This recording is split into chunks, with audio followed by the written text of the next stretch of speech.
5 seconds. Mr. Deputy Speaker, sir, I am grateful to you for giving me an opportunity to take part in this discussion. The discussion at present is on the motion of thanks for the Governor's address, which is made at the beginning of the session of the House every year.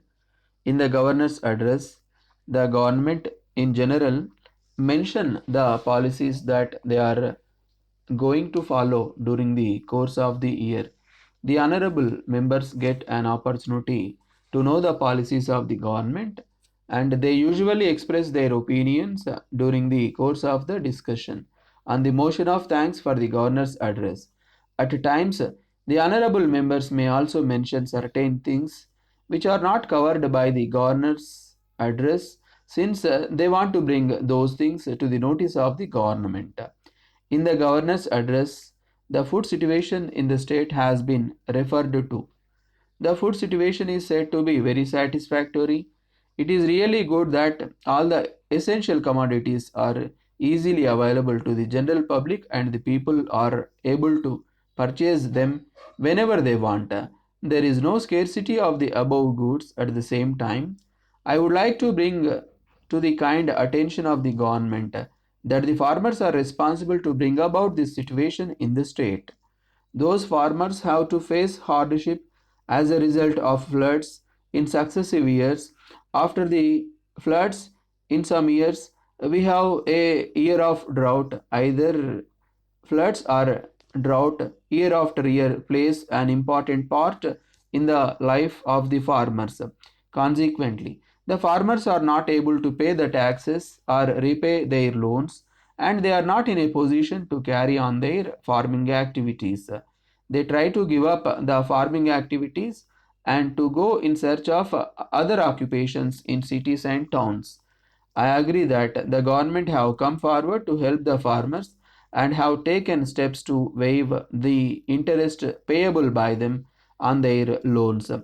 I wish to request the government to give more help and assistance to them so that the poor farmers may be able to come out of the crisis they are at present facing in their lives.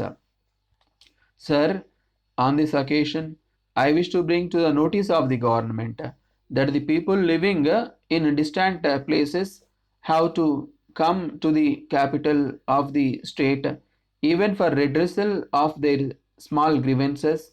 If only the government come forward to open more offices in districts and at the same time to empower the local authorities to settle the local problems and issues without the necessity of guidance or instructions from the capital of the state, it will go a long way to help the poor people who are living at a place far away in the districts.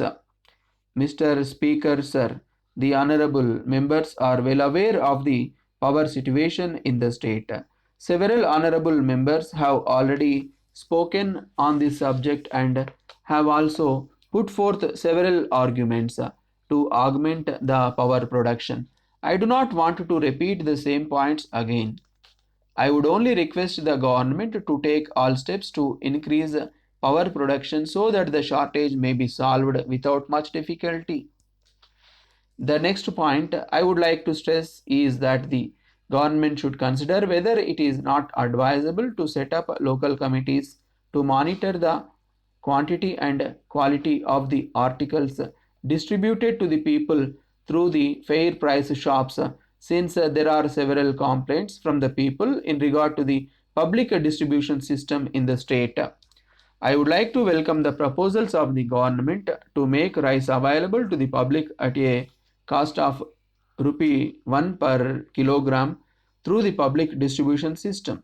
This proposal is a boon to the poor people in the state who find it difficult to buy the food grains at a high cost. This bold step of the government will no doubt increase the food subsidy. Honorable members will now appreciate that this scheme will prevent hunger and starvation, which are the result of high prices of food grains in the open market. This proposal should be implemented with immediate effect throughout the state. I would like to suggest the government to consider the expenses on account of food subsidy as an investment for the good health of the people as a whole. With these words, I resume my seat. Thank you very much.